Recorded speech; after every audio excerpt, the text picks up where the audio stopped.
창세기 12장 1절에서 5절까지 말씀을 같이 읽도록 그렇게 하겠습니다.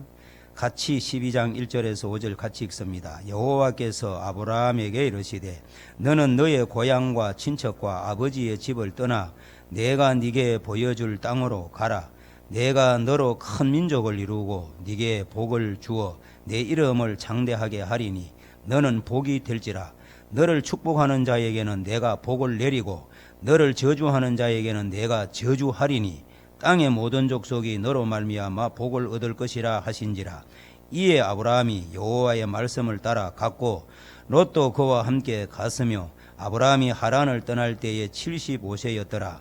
아브라함이 그의 아내 사레와 조카 롯과 하란에서 모은 모든 소유와 얻은 사람들을 이끌고 가나안 땅으로 가려고 떠나서 마침내 가나안 땅에 들어갔더라.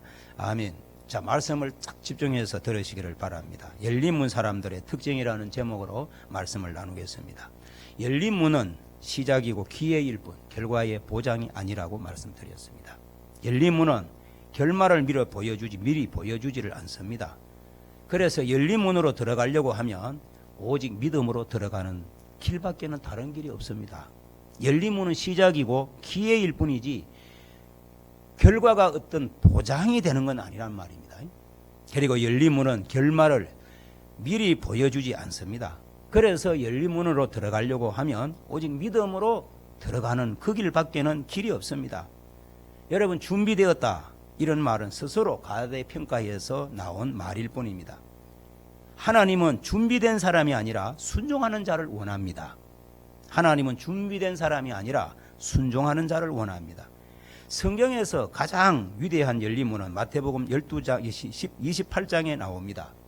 말씀드렸습니다. 예수님이 세상을 변화시키기 위해서 제자들을 파송하실 때 두 가지 결정적 문제가 있었다. 하자가 있었다 그랬습니다. 첫째가 뭐냐? 제자가 11명밖에 없었다는 것입니다.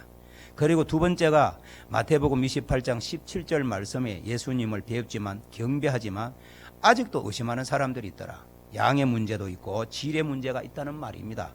양의 문제를 넘어서 질의 문제까지 이렇게 발생합니다. 단순히 제자들의 숫자만 충분하지 않은 게 아니라 그나마 있는 제자들의 믿음도 충분하지를 않습니다. 그런데 이 제자들을 통하여서 예수님이 세상을 변화시킨단 말이에요. 이 제자들을 통해서 양도 질도 지금 부족하다는 미달이다는 말입니다. 그러면 이들한테 주님이 무슨 말씀하시는 게 맞을 것 같습니까? 제자들이 세상을 나가서 변화시키기 위하여서 양의 문제도 질의 문제도 변화가 필요하니까 양도 채우고 질도 채워라. 이부터 먼저 말씀하시는 게 어떻게 보면 이게 논리적으로 맞지 않아요? 그런데 어떻습니까? 예수님은 먼저 충분한 숫자를 채워라 말씀하지 않습니다. 11명이나 한 사람 모자라니까 12 채워라 말씀하지 않습니다. 경배를 하고 예배를 하고 있지만 아직도 부활하신 예수님을 미심쩍어 하고 있습니다. 그러면 네 믿음의 수준을 높여라. 이게 더 필요할 것 논리가 안 맞겠습니까? 세상을 변화시키기 충분하게 준비된 사람들을 보내는 게 당연하지 않겠어요?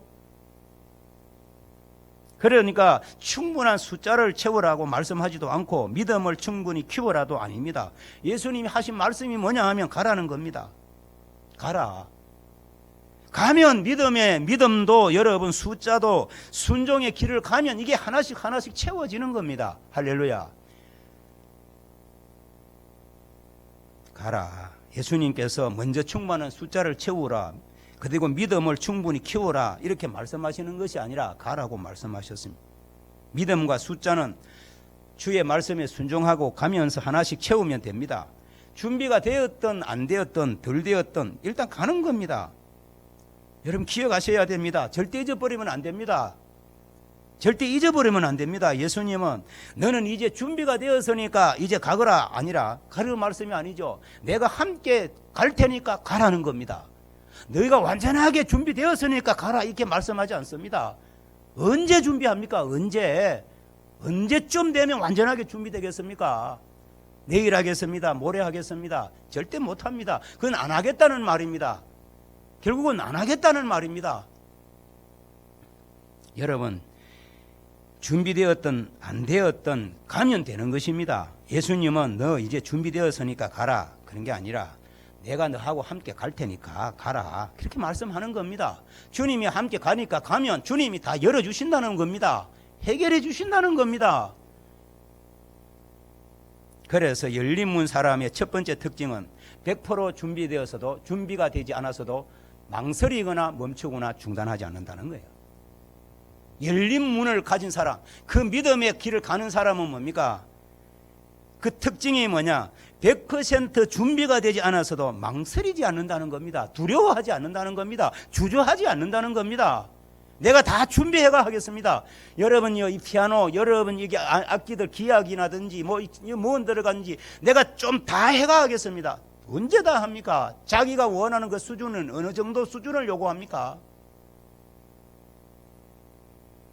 예수님은 준비되었으니까 가라 이렇게 말씀하지 않습니다. 내가 너하고 함께 갈 테니까 가라. 가자는 겁니다. 그래서 열린 사람의 첫 번째 특징은 100%가 준비가 되지 않았어도 망설이지 않는다는 겁니다.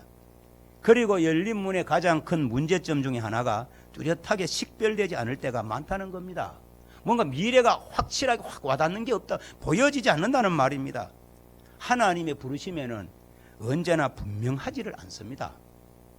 하나님은 누가 언제 무엇을 알아야 할지 판단해서 필요할 때마다 정보를 주실 뿐입니다. 이와 관련된 좋은 예가 사도행전 15장에서 발견됩니다.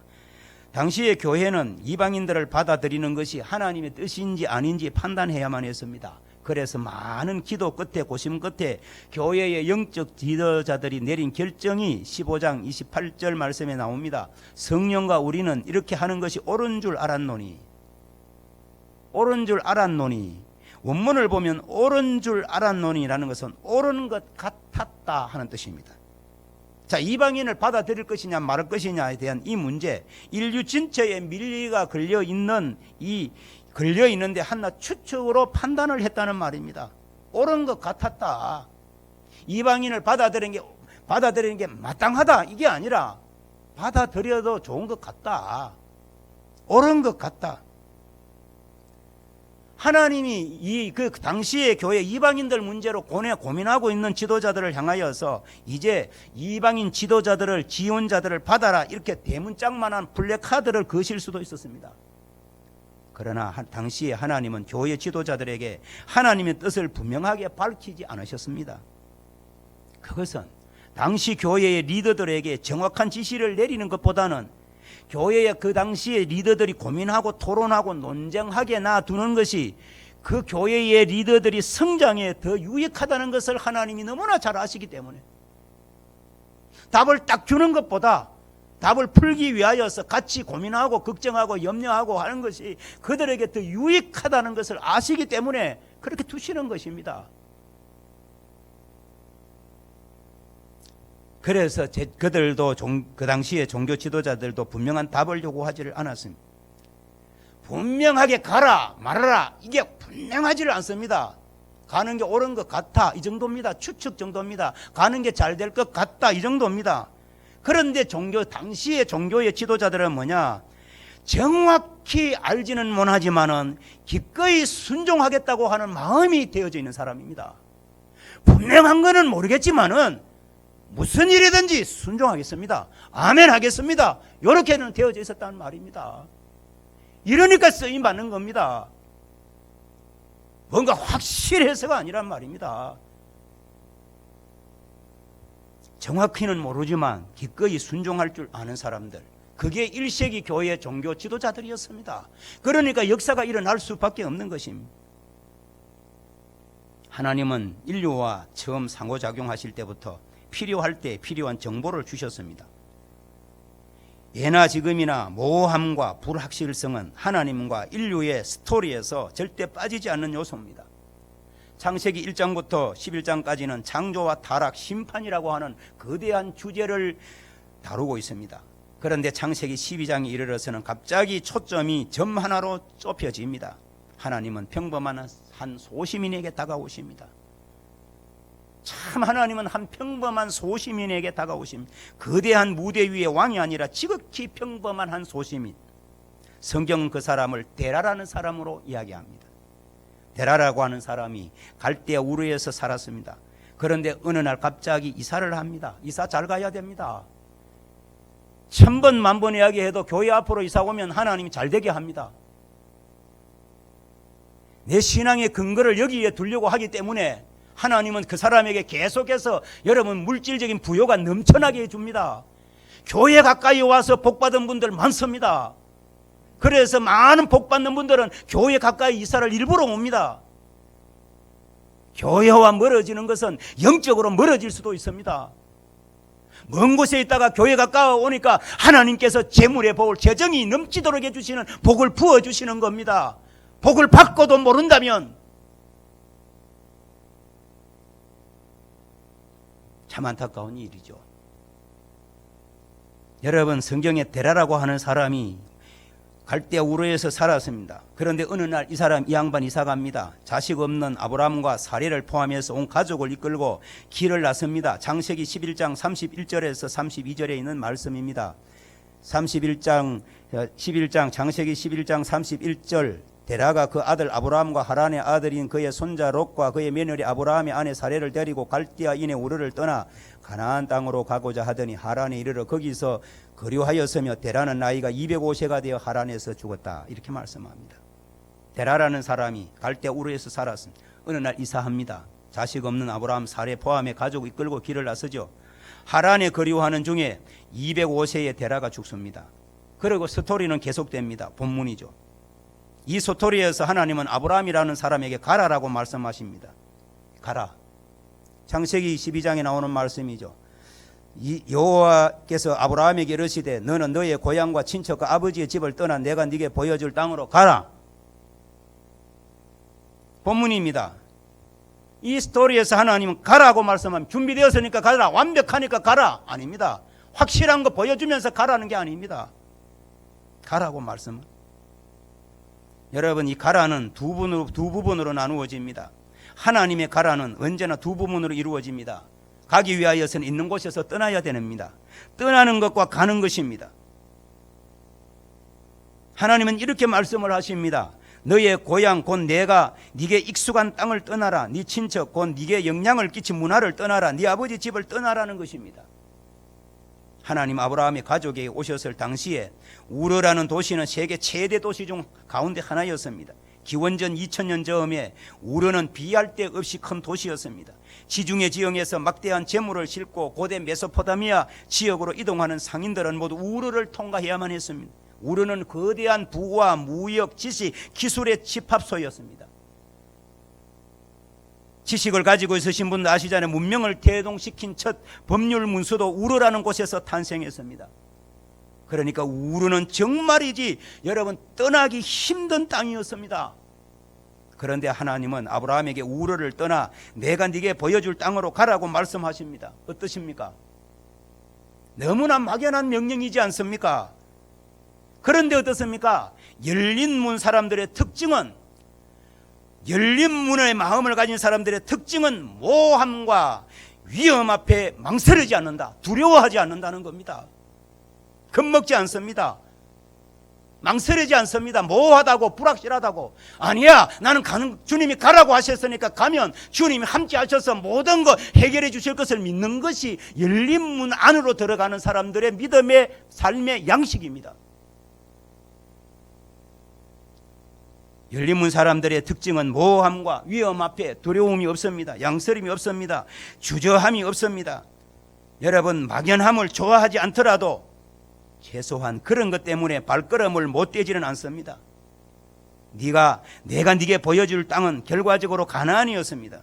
그런데 가나안은 우르와는 달라도 너무나 다른 땅입니다. 문화와 문명, 개발과는 거리가 먼 촌스럽고 척박한 땅이었습니다. 위대한 문명의 수도 우르에서 먹고 살만한 사람이 가나안으로 이사를 간다는 건 있을 수가 없는 일이죠. 선진국의 대도시에서 후진국의 시골 벽촌으로 이사를 가는 사람 있겠습니까? 무엇이라도 이익이 있고 유익이 되겠다 싶어서 이사를 가는 겁니다. 이곳에 가는 게 이익이 되겠다 싶어서 이사를 가는 거죠. 위대한 문명의 수도 우르에서 먹고 살만한 사람이 가나안으로 이사를 가는 경우가 있을 수 없습니다. 선진국의 대도시에서 후진국의 시골 벽촌으로 이사가는 사람이 있겠습니까? 미국을 향하여서 기회의 땅이라고 그러잖아요. 그렇다 보니까 기회를 찾는 사람이 미국으로 이민을 가지 않습니까? 당시에 기회를 찾는 사람이 갈대아 우르를 떠나서 가나안으로 간다는 것은 상식적으로 말이 되지 않는 겁니다. 그런데 이 열린 문으로 들어가는 사람들의 특징은 하나님의 부르시는 문이 닫힌 문처럼 보여도 하나님께 미래를 맡길 줄 안다는 겁니다. 이래 가면 손해보고 이래 가면 안 되는 것 같고 그런 것 같지만은 열린 문을 마음을 가진 사람은 그리로 간다는 말이에요. 내가 확실성이 없어. 내가 뭔가 꿈으로 본 것도 없고 환상을 본 것도 없고 음성을 들은 것도 없어요. 그러나 이렇게 말씀을 할 때 내 마음속에 감동을 주셨으니까 아멘 할렐루야 하고 들어가 버린다는 거예요. 하나님의 부르심 앞에 아브라함의 머리가 어떻게 복잡하지 않을 수 있었겠습니까? 왜? Why? 왜? 도대체 왜 이 좋은 곳을 떠나라고 하십니까? 성경에 그런 말씀은 없지만 충분히 미루어 짐작할 수 있습니다. 여호수아서 24장 2절에서 3절 말씀을 보면 옛적에 너희 조상들 곧 아브라함의 아버지 나홀의 아버지 데라가 강 저쪽에 거주하여 다른 신들을 섬겼으나 내가 너희의 조상 아브라함을 강 저쪽에서 이끌어내어 가나안 온 땅에 두루 행하게 하고 그의 씨를 번성하게 하려고 하는 말씀이 나옵니다. 아브라함은 우상 숭배의 문화를 물려받았습니다. 성경의 시각에서 보면 우상 숭배의 문제점은 단순히 하나님의 이름을 왜곡시키는 것이 아니라 하나님의 인격을 왜곡시킨다는 것입니다. 성경의 시각에서 보면 우상은 힘만 제시할 뿐 하나님처럼 오직 정의를 행하고 인자를 사랑하고 겸손하게 네 하나님과 함께 행하라라고 명령하지를 않습니다. 아브라함은 이런 우상 숭배에 대해서 죽어야만 하는 것입니다. 마찬가지로 우리도 우상 숭배라는 그릇된 믿음과 태도, 습관의 체계, 원리에 대해서 죽어야만 합니다. 열린 문의 목적은 우리의 외적인 상황보다 우리 내면을 바꾸는 것일 때가 많습니다. 하나님은 아브라함에게 세상과 믿음, 정체성을 바라보는 완전히 새로운 시각을 가르치기 시작을 하신 것입니다. 이것이 아브라함에게 새로운 이름을 주신 이유인 것입니다. 하나님은 아브라함 앞에 새로운 정체성과 새로운 믿음, 새로운 목적이라고 하는 문을 두셨습니다. 열린 문으로 들어간다는 것은 곧 우리의 우상들을 기꺼이 뒤로 한 채 떠난다는 겁니다. 아브라함이 편하고 익숙한 곳에 머물렀다면 결코 그 문으로 들어갈 수가 없는 겁니다. 익숙하고 편한 거, 좋은 거, 편리한 거, 그렇다면 결코 그는 그 문으로 들어갈 수 없습니다. 아브라함의 옛 관계들과 옛 패턴, 옛 삶의 방식이 아브라함을 계속해서 우상 앞으로 끌고 갔을 것입니다. 아브라함은 이 새로운 삶을 방해하는 모든 것을 떠나야만 했던 것입니다. 아브라함은 하나님과 함께 여행을 하기로 결심했습니다. 여러분, 하나님이 아브라함에게 무엇을 주셨습니까? 아무것도 주신 게 없습니다. 하나의 약속뿐이었습니다. 내가 너로 큰 민족을 이루고 네게 복을 주어 내 이름을 창대하게 하리라. 약속밖에 없습니다. 약속만 받고 쪼가리 하나 받은 것도 아닙니다. 백지수표를 받은 것도 아닙니다. 약속 하나만 딱 받았습니다. 열린 문 사람의 특징이 뭡니까? 모함과 위험성 앞에서도 망설이지 않는다는 거예요.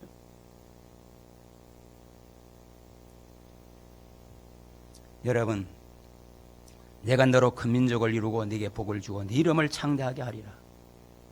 이 언약은 바벨 스토리 속에 인간들의 그릇된 욕망을 바로잡아주고 있습니다.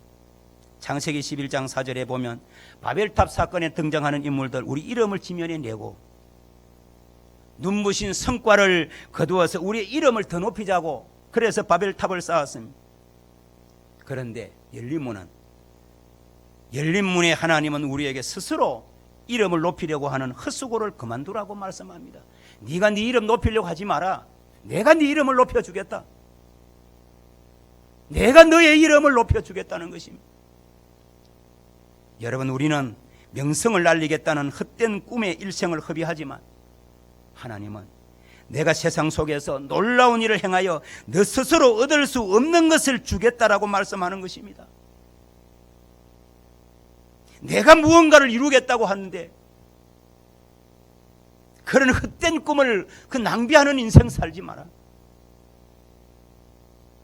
하나님께서 내가 세상 속에서 놀라운 일을 행하여서 너를 네가 축복하면 내가 복을 내릴 것이고 네가 저주하면 내가 저주를 하리라. 저는 주님께서 이런 권세와 능력을 저에게 주셨다고 확신을 합니다.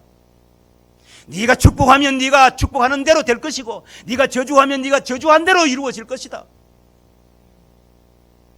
이 목사만 이 권세와 능력을 받은 것이 아닙니다. 믿는 자들에게는 이 권세와 능력을 주님이 주신 줄로 믿으시면 아멘 하시기를 바랍니다.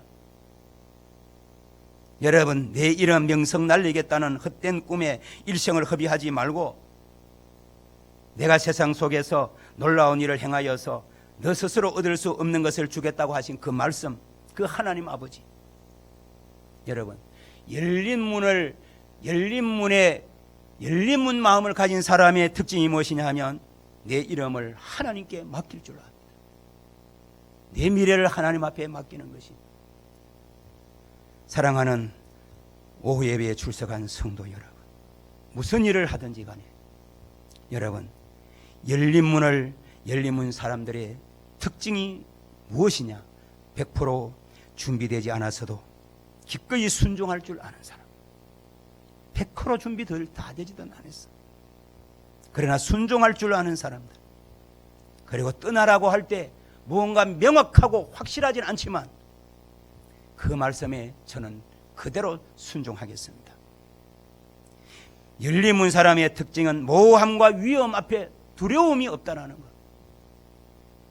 그래서 열린 문 마음을 가진 사람, 그 문으로 들어가는 사람들의 특징은 하나님이 부르시는 문이, 아이고 이게 무슨 문이고 이러다가는 막 망하겠다, 닫힌 문처럼 보여도 열린 문으로 들어가는 사람들의 특징은 하나님이 말씀하시는 그 부르심의 문이 닫힌 문처럼 보여도 하나님 앞에 미래를 맡길 줄 아는 사람. 여러분, 하나님 앞에 서서 내가 너로 큰 민족을 이루고 네게 복을 주어 내 이름을 창대케 하리라는 이 하나의 약속만 붙들고 열린 문으로 들어가서 믿음의 아브라함이 믿음의 조상이 되어지고 축복의 조상이 되어졌습니다. 만약에 아브라함이 이 문으로 들어가지 않았다면 그 아름다운 결과는 아브라함에게 그냥 그림의 떡에 불과했을 것입니다. 여러분, 열린 문 앞에 서 있습니다. 기회의 문이고 하나님 앞에 영광 돌릴 수 있는 이 문입니다. 모쪼록 열린 문 안으로 들어간다는 것은 내 이름을 창대케 하시는 그 하나님 앞에 내 인생을 맡긴다는 이 사실 꼭 기억하셔서 열린 문 마음을 저와 여러분들이 소유하셔서 여러분들의 평생이 복된 평생이 되기를 그리스도 예수 이름으로 간절히 바랍니다. 기도하겠습니다.